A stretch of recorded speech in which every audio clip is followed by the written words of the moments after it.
Fala galera, o Ultimar Rico aqui e hoje tem um vídeo aqui pra gente assistir Christopher Nolan, a fórmula por trás do Oscar. Vídeo do canal H. 7 indicações ao Oscar. Ele e suas obras já acumulam 16 estatuetas do evento. Os seus filmes já ultrapassaram 6 bilhões de dólares em bilheteria. There's really only one film director working today whose name is synonymous with movies that excite, enthrall, and entertain in equal measure. He sees everything in the film at once. I've never worked with a better leader. He's really is a genius. Christopher Nolan was the... Não, essa cena aqui é brincadeira, velho. Olha isso aqui, velho. At once. I've never worked with a better leader. He's Isso aqui, mano, isso aqui é sonho de criança, tá ligado? Tu pilotar uma nave, mesmo que, pô, eu tenho trabalho e tudo mais, mas mesmo assim, louco, isso daqui deve ser muito foda, pô. Imagina, tu tá pilotando uma nave, tá ligado? E não ser aquela parada do tipo, tudo CGI. Mano, tem que tirar o chapéu aí pra diretor que faz efeitos práticos, tá ligado? Everything in the film at once. I've never worked with a better leader. he's really is a genius. Christopher Nolan was the Sundance director who is making huge movies. Ladies and gentlemen, please welcome to the stage, Mr. Christopher Nolan! Christopher Nolan dirigiu filmes como Oppenheimer, Interestelar, Cavaleiro das Trevas e diversos outros memoráveis filmes que você já assistiu. Como Christopher Nolan saiu E a origem, tá ligado? Tenet nem tanto. Dunkirk nem tanto. Mas vamos falar de coisa boa. Batman Cavaleiro das Trevas, tá ligado? de um garoto que nunca foi pra escola de cinema para se tornar um dos maiores diretores que temos hoje em dia. I'm a self-taught filmmaker. I never went to film school. I never studied filmmaking in any way. I started making films when I was a kid, when I was, I think, 7 years old, making films using my dad's Super 8 camera and action figures, doing stop motion films, a little bit of animation and a certain amount of live action. And I just carried on making films as I grew up. And over the years they got bigger, hopefully better, but more elaborate. There never really was a period in my life where I completely stopped doing it. Nos anos 90, o mercado do cinema era dominado por grandes estúdios, como Paramount, Warner, Universal e Fox. Essas empresas controlavam muitos filmes de alto orçamento e alto retorno financeiro para a época, como Titanic, do James Cameron, e Jurassic Park, do Steven Spielberg. Então tá. Mano, James Cameron e Steven Spielberg. Pô, James Cameron é o homem que sabe fazer filme faturar, tá ligado? Sabe fazer dinheiro com o filme. Esse aí é embaçado. Titanic. Mas Titanic não sei o que. Avatar 1 e 2, tá ligado? Mano, Avatar. Só o Avatar 1.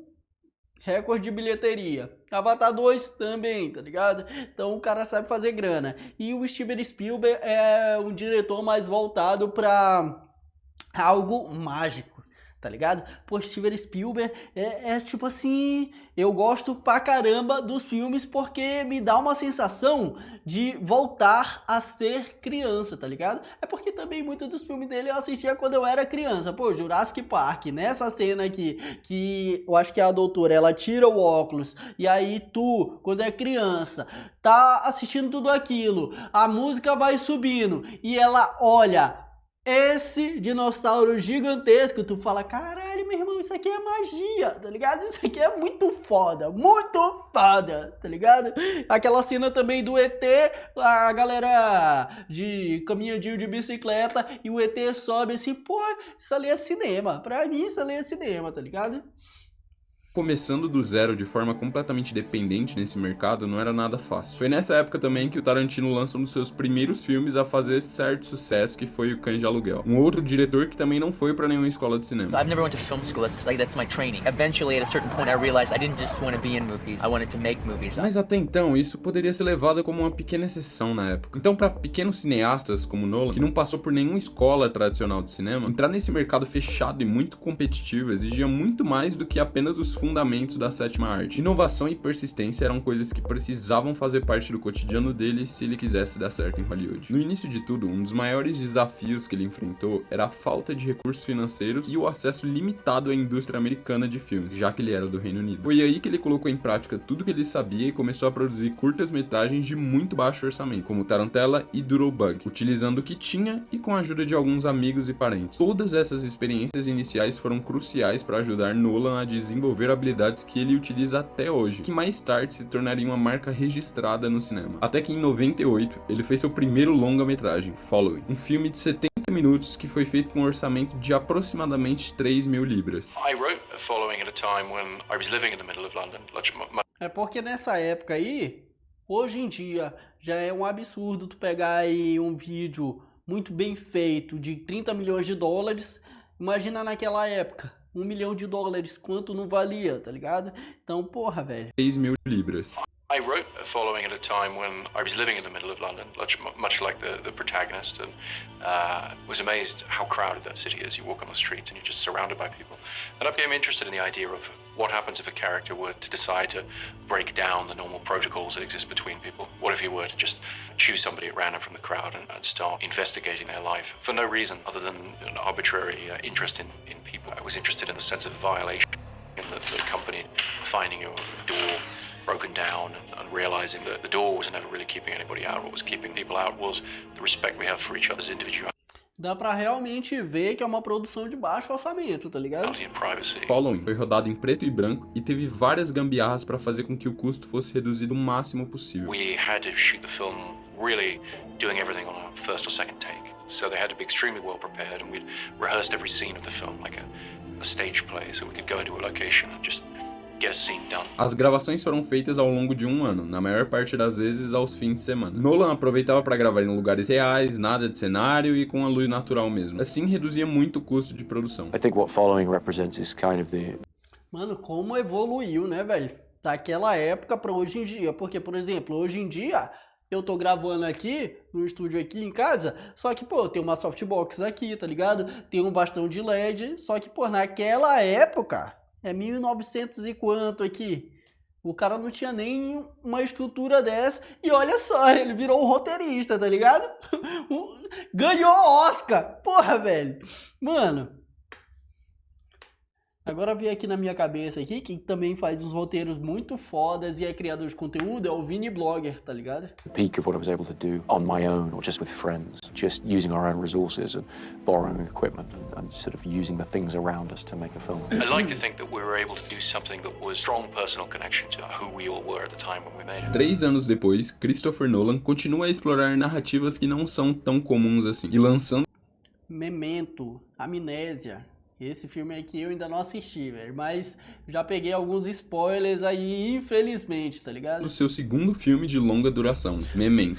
Fala nisso, o Vini Blogger fez um vídeo curto pro TikTok, Instagram, se baseando no roteiro desse filme aqui, tá ligado? Porra, mano, eu dou play aqui nos vídeos aqui, eu falo, mano, vai vir um react foda. Não sei o que vai vir aí, mas vou tirar da minha cabeça e sair isso aí, tá ligado? Várias conexões, criação de conteúdo, roteiro, storytelling, Christopher Nolan. Pô, depois procura. Eu acho que eu vou colocar a edição, não. Eu acho que eu vou deixar na edição o vídeo que o Vini Blogger faz referenciando esse filme aqui, tá ligado? Também conhecido aqui no Brasil como Amnésia. Well, Memento was based on a short story that my brother was writing. And he told it to me about 3 years ago. He said, I'm working on the story and it's about this guy with this condition, you know, he can't make new memories and he's looking for revenge. He's looking for the guy who killed his wife. He hadn't yet written it fully, but he described the idea to me, and I thought it would make an excellent film. It's a psychological thriller about a guy who can't make new memories, who really tried to put the audience into the head of the protagonist and make them... Se eu não me engano, eu acho que esse aqui é o filme que ele traça um storytelling, só que a história, ela não necessariamente ela vai do início ao fim, tá ligado? Ela não é contada assim, ela é contada de uma outra maneira, de uma outra perspectiva na hora que você tá assistindo. Só que depois é que tu para pra analisar e pensar sobre o filme e entende que o filme foi contado de trás pra frente. tá ligado? Uma parada assim, mano. Experience some of his confusion and uncertainty and paranoia. And I just thought it was such a fantastic idea. O filme se passa em duas sequências de cenas. Uma em preto e branco, que mostra tudo de forma cronológica, e a outra em cores, onde tudo é mostrado em ordem reversa. E aí já mostrava um interesse por filmes com narrativas bem diferentes do convencional. E foi o que acabou abrindo espaço para ele criar um estilo único e realmente se diferenciar no mercado. I think really the only useful advice I ever got in terms of trying to figure out your way into the film business, the film industry, is to get yourself a script and hang on to it. You have to stick to your guns. You have to find something that you can do that maybe other people couldn't do. George Lucas's first Star Wars film has a seminal influence on me. It was the first film that I remember that really just opened up the possibilities of what you could do with movies. Terrence Malick is a huge influence, and Stanley Kubrick is a filmmaker that I've always greatly admired. It's difficult to try and imitate or learn too much from specifically, but as an inspiration, just as a great genius of cinema. Assim, com diversas influências, Nolan gerou destaque com Memento, o saturado mercado da época por ter ousado em uma narrativa de dois tempos que se cruzavam. Um ano depois, ele lança o seu primeiro filme de grande orçamento, onde trabalhou com grandes atores como Al Pacino, conhecido por Scarface e Poderoso Chefão. What you find with great Say Hello to My Little Friend, tá ligado? Do Scarface. Mano, só ator gigantesco, tá ligado? Isso aqui é tão legal que, porra, nessa época aqui ele tá trabalhando com esses atores aqui, o Christopher Nolan. Só que tu vai perceber o quanto o Christopher Nolan conhece grandes atores quando tu assiste Oppenheimer. Que toda hora tu vai virar na cadeira e fazer aquele meme lá do DiCaprio. Tu vai toda hora olhar um ator extremamente famoso, tá ligado? Aí tu vai falar, olha, o Homem de Ferro. Olha o cara do Drake Josh. Olha o cara do... aquele lá que é o hacker, tá ligado? Sem falar que quem tá no papel principal é o Thomas Shelby. Aí tu fala, caralho, meu irmão, esse cara conhece muita gente foda. Os atores como Al Pacino, conhecido por Scarface e Poderoso Chefão. What you find with great actors, and I've worked with some really great actors, is they are human lie detectors, and they are students of human behavior. You cannot lie to them. He will see it absolutely immediately. So you have to be completely honest with these people. You have to include them in your creative process. Todo mundo elogiava ele como diretor, e ele sempre teve uma boa relação com os atores, o que era difícil na época por o cinema ser bem tradicional, e o diretor ser visto como uma autoridade máxima no que ele faz e não pode ser questionado. Actors, I find intelligent actors are very defensive because they're often treated like idiots. You know, you just stay in front of the camera and do your thing and we'll figure out what's really going on back here. Tratar todo mundo que tá ali como uma equipe em busca de um resultado maior foi algo que deu muita credibilidade e reconhecimento pra ele dentro da indústria. Mas Hollywood ainda assim era a Hollywood que a gente vê hoje. Com o orçamento dos filmes crescendo cada vez mais ao longo dos anos, tentar inovar demais e trazer uma narrativa diferente de tudo é muito arriscado e pode resultar em um fracasso de centenas de milhões de dólares. E é por isso que até hoje existe aqueles filmes genéricos que não tem como dar errado, onde todo o dinheiro do filme foi gasto para pagar o elenco de estrelas que são conhecidas mundialmente e o roteiro é clichê. Eu não gostei de você. Mesmo com o lançamento de Insomnia, que era um filme mais linear, a sua marca estava sendo deixada pelos seus filmes de construção diferente do comum, o que era um pesadelo para a indústria, principalmente em produções de grande orçamento. Mas como equilibrar a inovação com o apelo comercial da indústria? Esse era o desafio de Nolan. Depois de ter saído do completo anonimato e ter ganhado certo destaque, que era o que ele queria, ele caiu em outro obstáculo imposto pelo próprio sistema da época. Mas era o que ele acreditava como verdade: produzir um filme que fizesse você pensar, que fizesse você participar ativamente da narrativa que passava em frente aos seus olhos. It's an era where people tend to watch films more than once. You know, Isso aqui é uma parada bem legal, mas bem legal mesmo, porque eu acho que foi daí que ele começou a criar esses filmes que depois que tu sai da sala do cinema, tu ainda tá conversando com as pessoas sobre o filme que tu assistiu. Porra, A Origem, pelo amor de Deus, mano. O conceito de um sonho dentro de outro sonho, que vai de outro sonho. Pô, é muito foda. Muito foda. Aí quando tu termina o filme, tu fala, mano, e aquele peãozinho lá que o DiCaprio jogou na mesa? Parou ou não parou de rodar? Então ele tava dentro de um sonho ou não? Interestelar, a mesma coisa, tá ligado? E aí, ele caiu lá no buraco negro, mas será se ele morreu? Se ele morreu, tudo que aconteceu depois daquilo é uma alucinação? Ou não? Ele comprou realmente a filha dele? Porra, mano, isso aqui gera essa discussão que tu pega e quando tu menos espera, mano, eu tenho que assistir esse filme de novo. Ah, ainda tá no cinema, eu vou assistir de novo. Ah, mas é em casa, então é no stream, eu vou assistir de novo, foda-se. Que fizesse você participar ativamente da narrativa que passava em frente aos seus olhos. It's an era where people tend to watch films more than once. You know, you'll see it in the cinema on its first release, perhaps, and then you'll see it on cable television. On television, you'll watch it on an airplane or in a hotel room. I think my generation of filmmakers understood really there's a responsibility to try and make something that has layers, so that if you see them a second time, you're going to watch them in a slightly different way. Até que algum tempo depois iria dirigir o seu primeiro filme de ação, e com um personagem muito importante para a cultura pop. Batman. Escolher um diretor que na época só tinha 3 longas no currículo foi muito arriscado. A maioria dos estúdios da época estava acostumado em trabalhar com diretores mais experientes em filmes de alto orçamento. E a pergunta que ficava na cabeça de todos: será que Christopher Nolan consegue dar conta de reerguer a franquia Batman das cinzas com um orçamento? E aí, ele fez a melhor trilogia de um super-herói que já existiu no cinema. Pode falar o que for da Marvel e tudo mais, mas não bate de frente com essa trilogia aqui. Não tem como, rapaziada. O melhor filme de super-herói já feito foi Batman, Cavaleiro das Trevas. Ah, mas e o Ultimato? O Ultimato é um filme top, que funciona no cinema. Mas esse Batman aqui, ele funciona em casa, no cinema. Porra, é muito foda, velho. Agora eu vou sofrer hate aí, se esse vídeo aqui bombar, meu Deus. O que vai ter discussão aí? Acho que não. Acho que vai passar tranquilo, foda-se. Grande de 150 milhões de dólares, ele enfrentava muita pressão dos estúdios que estavam com certo receio do que poderia sair de um filme novo do Batman, já que a última tentativa da Warner com a franquia tinha sido um desastre tanto comercial quanto para os críticos da época. O estúdio e Nolan sabia que precisava abordar o filme de uma forma nova, algo que não tinha sido feito antes. A Warner queria uma história que agradasse tanto o público casual que só queria assistir um filme novo nos cinemas, quanto os fãs mais alucinados do morcego. Nolan queria uma pegada mais sombria e realista, estilo filme de crime policial antigo, o que era completamente diferente do que os filmes super-heróis tinham feito até então. A expectativa era que o filme pelo menos pudesse competir com outros sucessos de bilheteria, como Homem-Aranha e X-Men. Assim, atendia a ideia de muitos executivos de fazer um filme com muitas cenas de ação que te fariam entrar na sala de cinema de boca aberta. A Warner não queria apenas um sucesso de bilheteria, mas também a redefinição de um personagem que havia virado piada após os últimos filmes. Com um histórico de interferir bastante na produção de filmes grandes como esse, Nolan teve que lutar muito para manter o controle sobre decisões importantes sobre como a história ia ser contada, quem seriam os atores e qual seria o tom do filme. Nolan fez o que até então, por incrível que pareça, nunca tinha sido feito. Well, we're taking on the story that hasn't been told before, and that's the origin story. It's the idea of how and why Bruce Wayne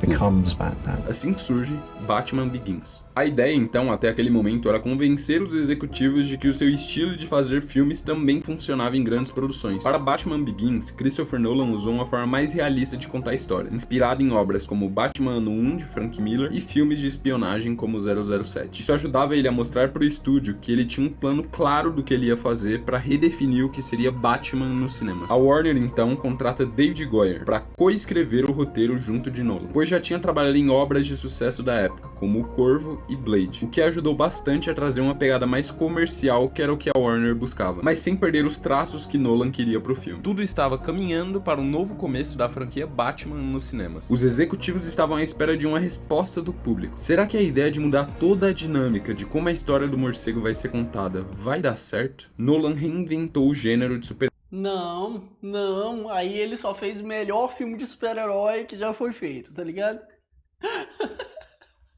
Batman, Cavaleiro das Trevas, um protetor zeloso, um guardião silencioso. Batman, o Cavaleiro das Trevas. Ai, arrepiei, tô todo arrepiado. Tu é louco? Quando isso daí aparece na tela, é cinema.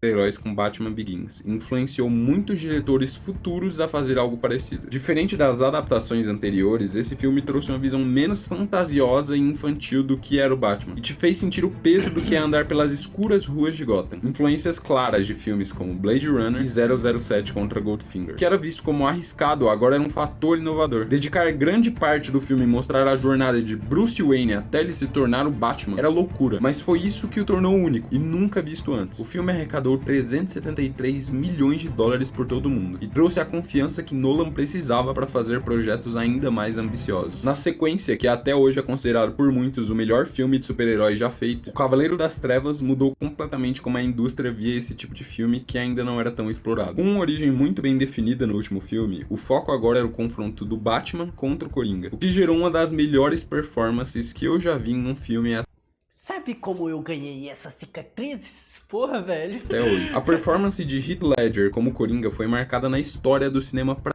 sempre, servindo de referência para atores que interpretaram personagens. Esquece essa merda aí, pô.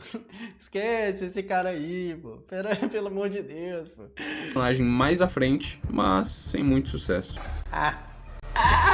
Ledger ganhou o Oscar de melhor ator coadjuvante, que infelizmente teve que ser recebido pela sua família devido ao seu falecimento antes mesmo do lançamento do filme. Nolan fez bastante uso de câmeras IMAX, especialmente na cena inicial do assalto ao banco, o que mais tarde se tornaria uma marca registrada para ele. Como já tinha confiança da Warner com o último filme, pôde falar de questões éticas e filosóficas, o que fugia do que era apresentado no gênero na época. O filme custou cerca de 185 milhões de dólares e arrecadou mais de 1 bilhão de dólares mundialmente, recebendo 8 indicações ao Oscar e levando 2 estatuetas para casa: melhor edição de som e melhor ator coadjuvante. A Origem é um thriller de ficção científica sobre sonhos dentro de sonhos. Pois é, se você ficou confuso só de escutar isso, é porque é mais um filme com a narrativa complexa do Nolan. Nesse filme, ele criou 5 camadas temporais que são interligadas. Na primeira vez que eu assisti esse filme aqui, puta que pariu, foi muito foda, muito foda, muito foda, porque eu já sou viajado nesse lance de ficção científica,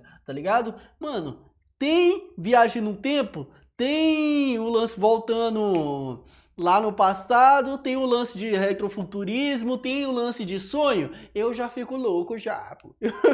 Pra mim já é cinema antes de começar o filme. Porra, aí eu assisti esse filme aqui, não entendi nada. Mas ao mesmo tempo eu entendi tudo. Só que ao mesmo tempo, eu depois de assistir esse filme, eu assisti todos os vídeos possíveis no YouTube sobre esse filme, tá ligado? O que faz com que você precise prestar atenção. Ele criou 5 camadas temporais que são interligadas, o que faz com que você precise prestar atenção total no filme para entender. É algo que já virou sua marca, fazer com que quem assiste participe do filme e não somente consuma de forma passiva. A cena icônica do corredor giratório foi feita completamente com efeitos práticos e sets móveis, evitando CGI, o que se tornaria mais uma de suas características, que o tornaria único no mercado exagerado de efeitos. Isso aqui foi inspirado lá no filme do Stanley Kubrick, Uma Odisseia no Espaço, tá ligado? Dando CGI, o que se tornaria mais uma de suas características, que o tornaria único no mercado exagerado de efeitos especiais e tela azul de Hollywood. Foi nesse filme também que foi introduzido pelo Hans Zimmer o estilo musical branco. Com um tom grave, ele cria uma atmosfera intensa, que passou a ser bastante utilizado em trailers, filmes de ação, suspense e diversos outros mais pra frente. A Origem custou 160 milhões de dólares e rendeu mais de 836 milhões por todo o mundo. Recebeu 8 indicações ao Oscar e ganhou 4 delas: melhores efeitos visuais, melhor fotografia, melhor mixagem de som e melhor edição de som, provando para o mundo o ponto que Nolan sempre tentou provar desde o início: o risco da inovação poderia ser o sucesso para vencer a mesmice da época. O último filme da trilogia Batman foca no confronto contra Bane e a superação que Batman teve como Bruce Wayne. Com o sucesso dos 2 últimos filmes, Nolan pôde ousar e fazer cenas grandiosas como a destruição do estádio e diversas outras cenas de ação. O filme trouxe uma forma digna de encerrar. Essa cena aqui é muito massa. Essa cena bem aqui, que ele se prende com a mulher no cabo e só... Mano, olha isso aqui, ó. Calma, calma. Ó. E diversas outras cenas. Essa cena aqui, porra.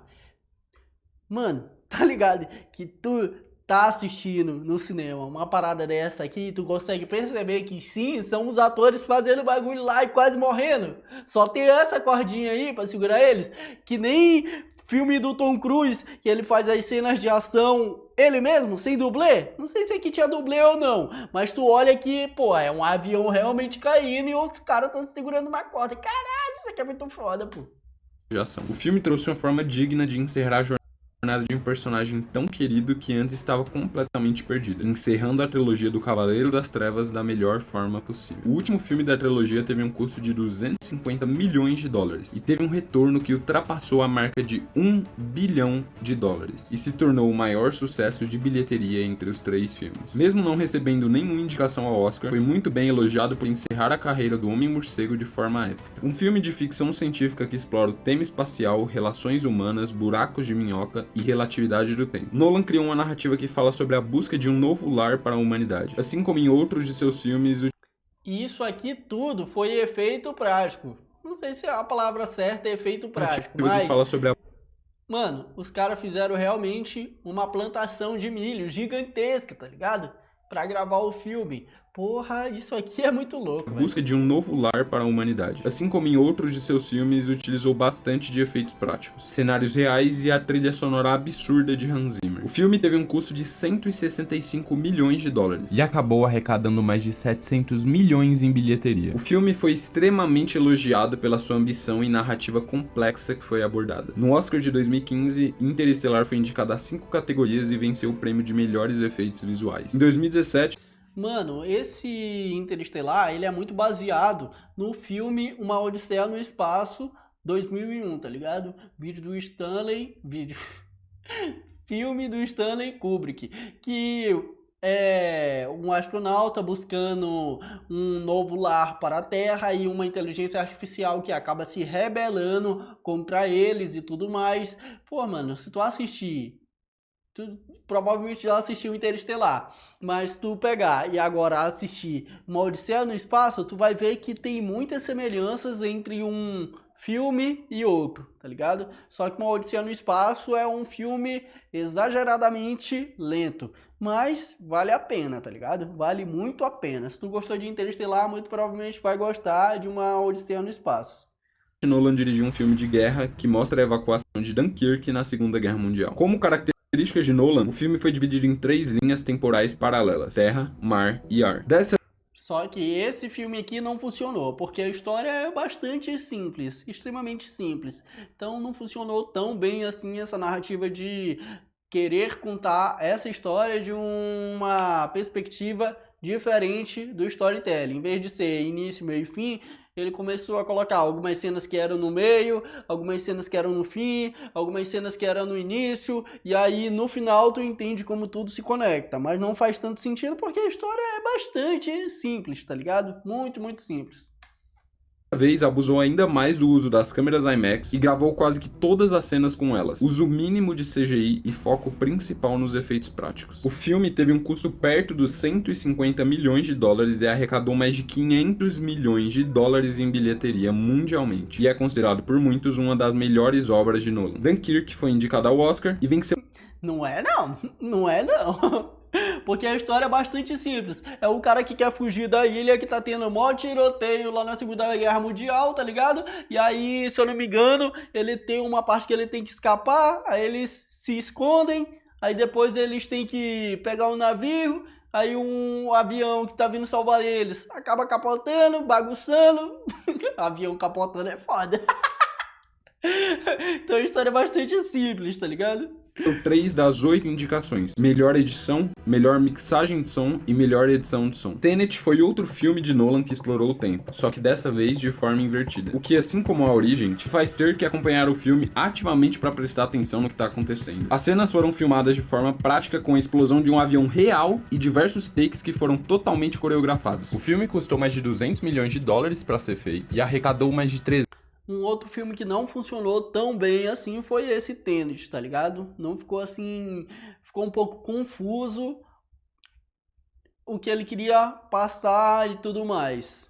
350 milhões, em meio à pandemia de Covid que a gente teve em 2020. O público ficou bastante dividido sobre esse filme por ultrapassar a linha do bom senso e trazer algo que, mesmo prestando atenção, fica difícil de entender. Mesmo assim, foi indicado a 2 categorias do Oscar e ganhou a de melhores efeitos visuais. No último filme dirigido por Nolan, Oppenheimer, conta a história do físico responsável pelo desenvolvimento da bomba atômica. O filme combinou cenas em preto e branco com sequências em IMAX colorido. Usar as câmeras IMAX já virou assinatura de Nolan, mas acredito que nesse caso ajudou muito a mostrar a grande grandiosidade do tema que eles estavam abordando. O filme é extenso, com quase 3 horas de duração e toca no impacto psicológico e ético da criação da bomba, além do julgamento do público que Oppenheimer enfrentou na época. Simplesmente aclamado pela crítica. Esse filme é cinema. Esse filme, porra, é cinema puro, tá ligado? O momento que a bomba explode, porra, velho, eu vi uma galera criticando aí. Ah, mas só teve uma bomba, só teve uma explosão.